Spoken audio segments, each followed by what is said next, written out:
to Comic Book Look Special Edition. Of course, you guys, we're here to talk about some Pokemon. So it's your boy John on Demand, aka the Comic Book Hugh Hef, but today I'm a comic book / Pokemon apprentice because I've brought the professor of all things Pokemon in the 605. It's your boy. You know him as Everyday Joe from Supercon, but more importantly, you're going to start knowing him as Pokehon, H-O-N. Get familiar with his YouTube channel. What is going on? What's up, guys? It's Pokehon coming with a video with a comic book look, and we're gonna look into some Pokemon here.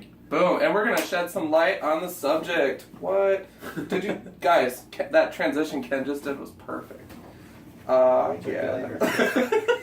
All right, so we're gonna be talking about some Pokemon Go today, and I brought my card collection. And I got my cards, too. Oh boy. So first of all, I just wanted to give you a formal high five on your channel so far. So Joe's just been going super strong on his channel. He's been doing awesome. The quality of the videos is top notch. He's having fun with it, and he's bringing that energy behind it, which is super exciting.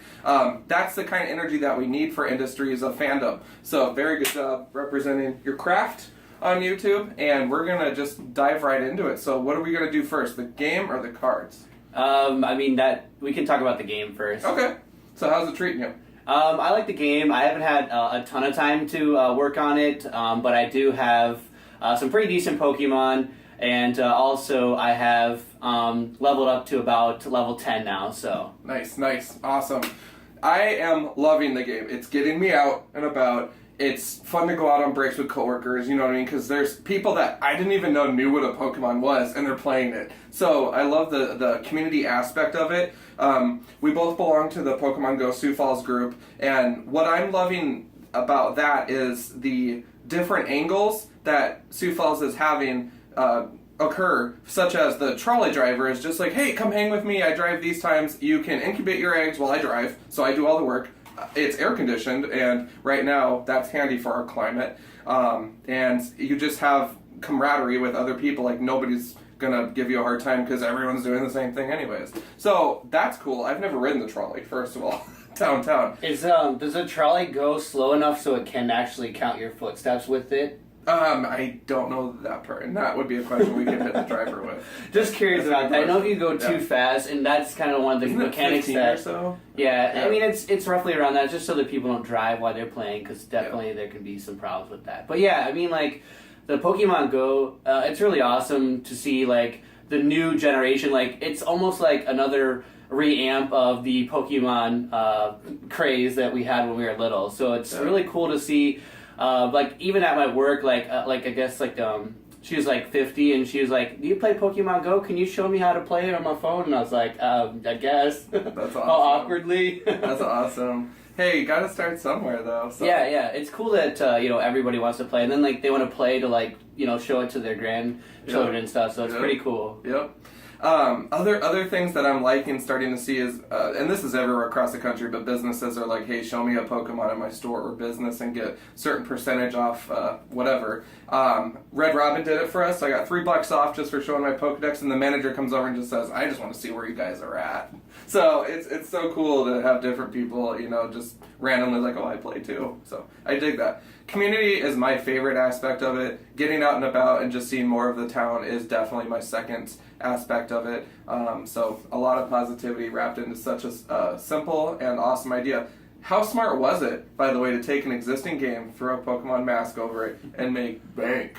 That was exciting. So I think that's awesome. Yeah, it's definitely a good decision on Pokemon's part. They, as far as like Pokemon goes, they've just been making like the gen games, and like people are liking that. But now this is going to be more like the broader audience, and like it kind of has that factor of being new and being free, which is one of the biggest things that it has going for it. Like definitely people are going to throw money into it, because like if you're starting to see some Pokemon that you want to catch and you don't have any balls, then someone might just throw in some money. So I mean they are making that money, but also a really cool thing that's happening is like fans are making like they're making like the stickers and things like that and the t-shirts. So it's really cool. And then you have like some of the community doing things revolved around Pokemon Go. Like I guess like the outdoor campus is going to start connecting like free Wi-Fi in certain areas, and then they're going to have like awesome. Like a kind of a party thing, which is cool because like for me, like me and my fiance share a phone, so we just kind of do it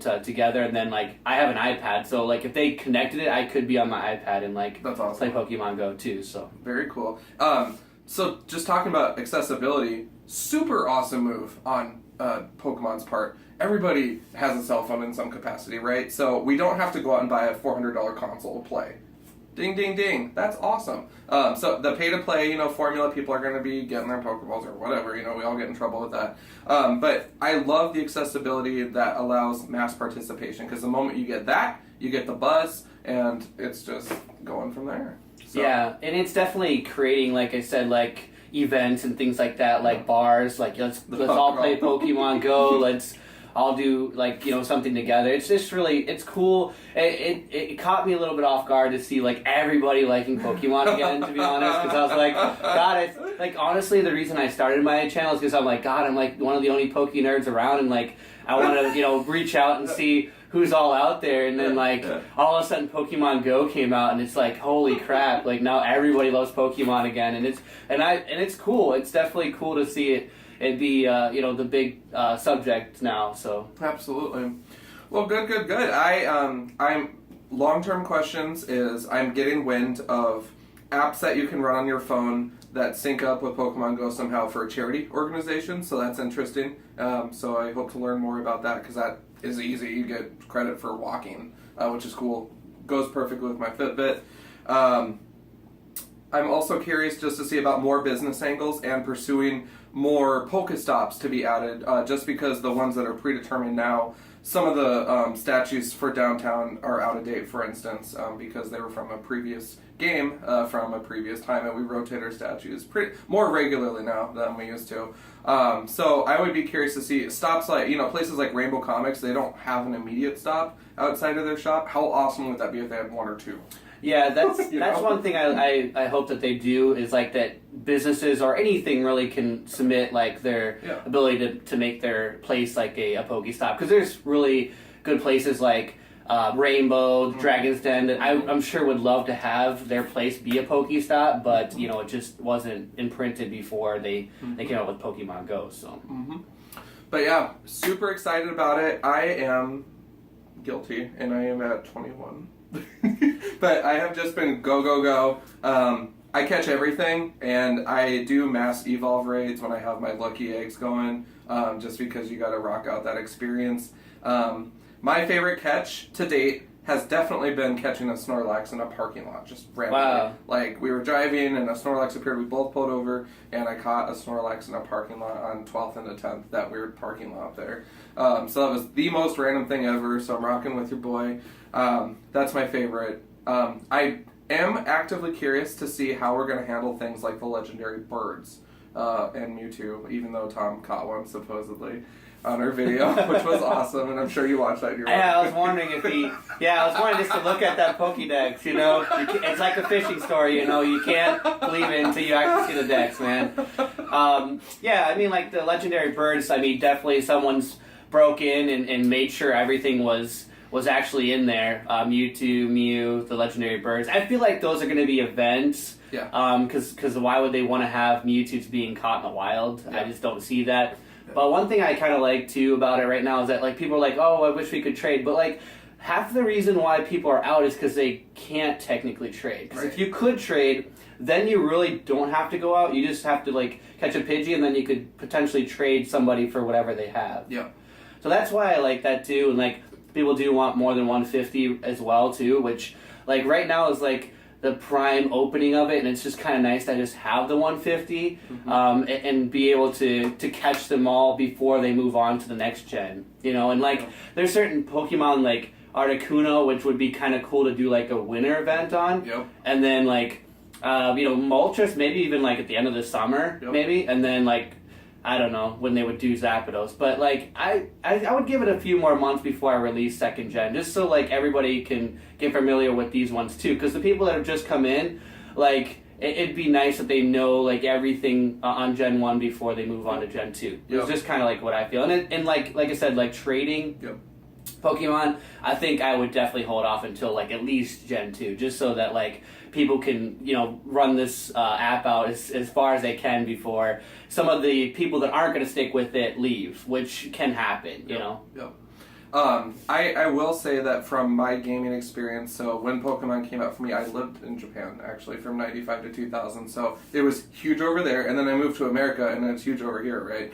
But I did play Red and Blue in English, and then Gold I actually played in Japanese, so I had no idea what was going on or anything, but I just rolled with it, and I had a blast. And I caught the basics from, like, promotional things like this, you know, so the Slow King and Lugia and all that, you know, from the animated feature, Elekid. But it was a huge learning curve for me to learn the different types beyond the original 151 in regards to things like Dark and, you know, just some of the alternate things that affect battle. So the gaming experience, I'll be curious to see how we educate everybody, including myself, because after Gold, I kind of fell off a little bit. I have some of the later cartridges, and I tried them out, and I'm like, it's cool. You know, and it's a great game to bypass that playing time when you're on a flight. Oh my god. Because you're just like, yes. You know, so I'm a little rusty with that. I watched some of Pokehon's videos, and I'm like, that card's cool. You know, Lugia, I get that. Ho, I get that, you know. But some of these other ones, I'm like, huh. And we'll see in my collection, it gets a little empty as we get past 151. So yeah, and the thing for me too, like getting into Pokemon, definitely there was a craze, and that's definitely my pinpoint. Like that's why I say like I grew up with Pokemon, because during the time it was popular. So I mean that's when I hopped on the popular train, is when it first came out. And like the crazy thing is, like, if you would have came to the U.S. with all those Japanese cards, like I remember when I was a little kid, like everyone had the English cards, and like as soon as like the Japanese cards started hitting, like I remember kids in my school used to like trade like the crappiest card, or like they'd trade like their best cards for like a crappy Japanese card, just because they were like, dude, I got a Japanese card. And then like their parents would be like, why'd you trade that, you know? And like then like Pokemon cards got banned from school because everybody wanted to do that instead of actually do their homework or whatever they had to do. But yeah, I mean, for me, even like, I feel like I'm researching it as I go, just because I did take a really big rest on Pokemon. I kind of had the same Pokemon career as you. I started out with Red, did Yellow, then I went into Silver, and then I quit. And I didn't actually get back into Pokemon until X and Y came back out. And I'm like, holy shit, you can have Pokemon Stadium on your Game Boy now. Yeah. And that really amped it. Played a little bit of Ruby, but now I'm pretty excited to play Sun and Moon. And I'm thinking about, I normally go for the Fire, but I'm thinking about going for Moon this time. Yeah, this time. So. No, that's awesome. Have you played that Wii U title at all, the big tourney one? Poke Tournament? Is it Pokken? Yeah. I played it a little bit. Yeah. Here's the thing, is like, I appreciate it, but it is very, like, I don't know, for me, I have kind of a weird thing about, like game mechanics and fighting games. Like, it's either hit or miss for me. Like, I'll play it, but it's not something I actually own. Yeah, absolutely. I keep looking at it. I have a Wii U. I keep looking at it. I'm like, I don't know if I want to shell out $60 for it, right? I love the original Pokemon Stadium. I actually had a fun version of the game Genie. This really pissed off my friends, and don't do this, kids. But you have a fun version of the game Genie that allows you to modify your moves. So I had a Blastoise that knew Flamethrower, and just completely ridiculous combinations that nobody would see coming. Like, oh, I got you with my Venusaur. I'll be like, Flamethrower, done. Just ridiculous things like that, and you can max your stats out and everything else. It was so dumb. So I did train a real team, and then I had a completely ludicrous team as well, which was hilarious, just because they made those utilities for those earlier games. Now they have it on lock like you wouldn't believe. But yeah, Pokemon Stadium was huge when it dropped. Pokemon Snap I was thinking about that title last night, because I just watched an episode with Todd in it, the photographer character from the original series on Netflix right now. So it's really funny. Ken and I watch a show, and Ken's like, oh my gosh, I'm learning so much just from watching the show. I'm like, that's cool. So we're not really... Talk about the game, back to the game really quick. Are you huge into the gym and upcoming battle stuff? Like the gym of Pokemon Go? Yeah. Like the gyms of Pokemon Go? That's the part that is very controversy for me, is the gyms, is because, like, I would say, like, and it could be involved with like true Pokemon fans, but like that's the thing that really gets some negativity in the game. Yeah. Because like people are taking the game way too serious. Yeah. They're bullying people because of the team that they chose. That I don't like. Yeah. But as far as it goes, I haven't seen really too many Pokemon over 1,000. So like, even though like for myself, like at 10, like I could still go in and potentially beat a gym. Yeah. I mean, typically you want to have 2 people in there that are the same team, so you can take out a gym a little easier. Yep. But it's not out of the ordinary to beat a gym with like a level, I mean like CP level of like 700. So like that's not too bad there. But yeah, I've taken over a couple, and the thing is, like, if you go down to the active parts, like downtown, like you take it over and you own it for like 5 minutes, and then someone's already over there, yeah, right. spamming the gym again with all their stuff. Yeah, and there's some people with some really awesome Pokemon. That's part of the reason I'm even part of Pokemon Go Sioux Falls, is because like I'm not out there catching the big stuff. I'm out there like evolving. Like that's my big thing, is just evolving, because like I don't have a lot of good Pokemon or rare Pokemon that I have on my game yet. So. And that comes with time, though, dude, and that's something to work towards, and so that's the exciting part for me as well. For us, like, I guess I'm probably saying, like, what, the game's been out for 2 weeks. What we do is we just see what everyone's catching, and then we go to those areas and then check them out. But I guess there's that big place downtown, and when we were downtown, all we did was hit, like, Main Street, like, by the cafe and stuff. And, yeah, there was some Pokemon, but they were mainly just commons. But now there's even a better place now, you know, where the water is, which I should have even thought of that, but I didn't think about it. But now I want to go back down there and do that spot. So. Absolutely. Well, let's hit some cards, dude. So you got some pretty retro stuff, and first of all, you're getting boxes of stuff. Like, you don't kid around with this, and you're getting all sorts of... So tell me about, first of all, what's up with the packaging? Because I come from a time when it was one packaging, done. Or... gym leader theme packs, or whatever the case is. So now we're getting into events or titles, or I mean, I don't even know what's going on anymore. So breakthrough, all this. Yeah. stuff, So you know, here's kind of deal with why I do boxes. Just because like it makes for more interesting videos when you're showing people like the figures, the coins. Here's what you're getting. You know, some of the things that comes with the boxes helps you play the actual card game. Okay. And then there's definitely like the figures. There's like the giant cards and. But, you know, for the boxes, you know, the thing that kind of sucks about them is sometimes you get, like, a set that you don't collect in them. But typically you'll get, you know, the 2 main packs, then you'll get 2 offsets. But, you know, they're all still going to be relevant, but, you know, you may get one that you don't have or you don't collect. So then you kind of pile up. But the boxes are really just... Pokemon's way of saying, you know, hey, buy this and you somewhat get a deal, but you'll get some other added things. Opposed to just buying the packs, you just get the packs, that's it. And, you know, you can kind of save, I mean, a pack's typically going to be about $4 and some change. And then the boxes can, you know, if you get one, you could get one about like $20. So, I mean, roundabout you're going to get some, you know, other things with it too that are definitely worth checking out. And that's kind of like why I do the boxes, because I want like the audience to check out what they get before they buy it, just if that helps them out. And then, you know, it's just you know, better for entertaining purposes. And that's kind of the thing that would make someone want to watch your videos, that there's, you know, more than just the packs being open. I mean, that's okay, but it's just cooler when you... And here's another thing about the boxes, is that, so if it comes with promo cards, then you're already getting those. So if you don't pull anything within the video, then you at least have those. Yeah. So it's not a waste of money. Because I mean, if you bought 3 packs and you don't pull anything, then you don't get anything. So I mean, it's kind of that way too. You at least get those, and then you can, you know, see what you get in the packs, which is the interesting thing that people stick around to definitely watch. So absolutely, no, I definitely know how that goes. But you know. Right now, you know, almost being 27, now looking at the cards from now to the ones back, like, they've gotten pretty crazy. They got EXs, full arts, like, they didn't have those kind of cards when I was growing up. But, like, getting the base set and everything from the beginning has actually been a lot more enjoyable. I don't have the cards from when I was younger.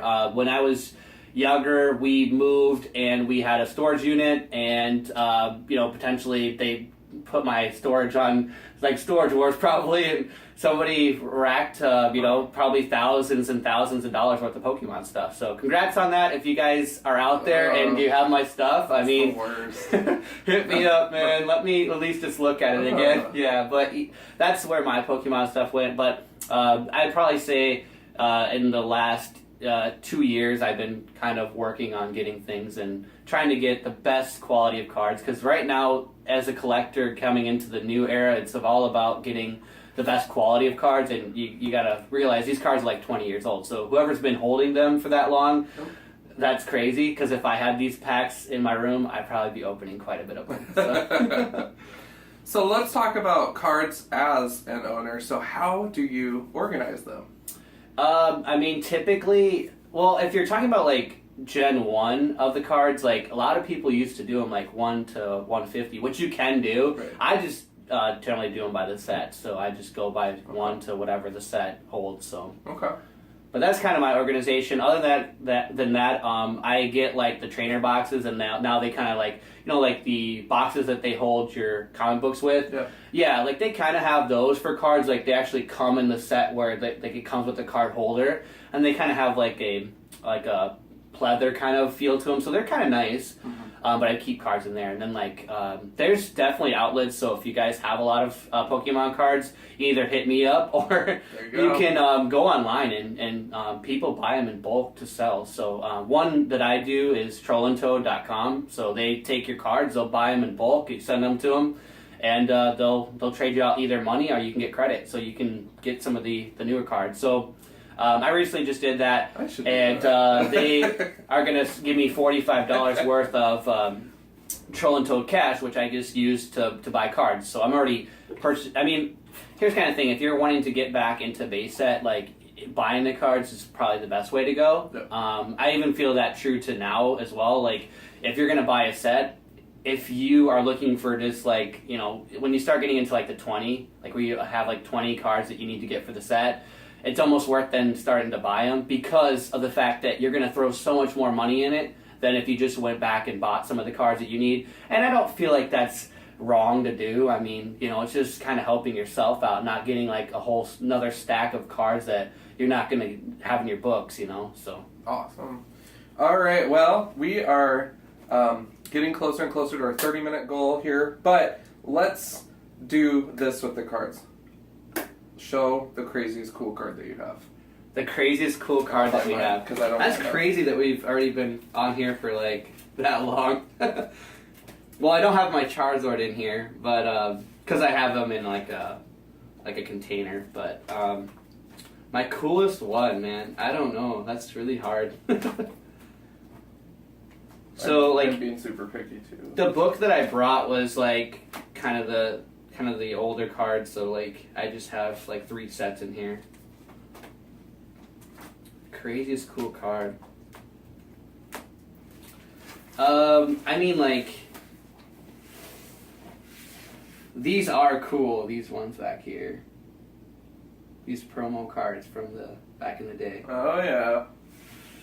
I don't know, let me see what your cool card is. Alright, so I'm gonna rock with your boy Mew, and get you up close here a bit. The cool thing about these cards, you guys, is check the Pokeball icon to the bottom right of the picture. And first of all, the finish is glossy. Straight from Japan, so you have that classic Pocket Monster full on. Funny story about that. When you play against other friends and you have both English and Japanese cards, I can see what you're playing with because the backs are different. So that kind of was a giveaway sometimes, depending on what your ace up the sleeve was. But that definitely is one of my favorite cards. All right. So that's my favorite. So we got the original Mewtwo from base set, probably one of my favorite cards there. And then, guys, the Nidoking Holo from base set as well. It's so hard to pick between these 2 cards, just because these are the 2 that I have that I love like the most. They're just awesome cards, so nice. Yeah. That's awesome. Alright, well you guys, as always, we're talking Pokemon Go non-stop. Rock with us on Facebook at A Comic Book Look, and as always, YouTube A Comic Book Look, where you're watching this video right now. But how can we reach you on YouTube? Right now, with my name, it's kind of harder to find me. Like, if you type in Pokehon, it thinks you're misspelling Pokemon, so the best way to do it is type in Pokehon Joseph, and there I'll be, so. Bam! Cool. Well, thank you for stopping by. Guys, if you have any questions for Pokehon, aka the professor of all things Pokemon in the 605, definitely drop us a line on Facebook at A Comic Book Look. Hit us up on email, comicbooklook@gmail.com, Twitter it up at sign a comic book look or at sign John on Demand. Are you on Twitter? I am on Twitter. It's Pokehon 89. Boom. So there you go. So get familiar, interact with us, hit us with questions. What have we missed? What do you want to hear about? If you have any ideas for either channel, let us know what programming needs you guys want to see addressed. But other than that, I think it's a very cool time to be a nerd. Yes, it is. And stay nerdy, guys.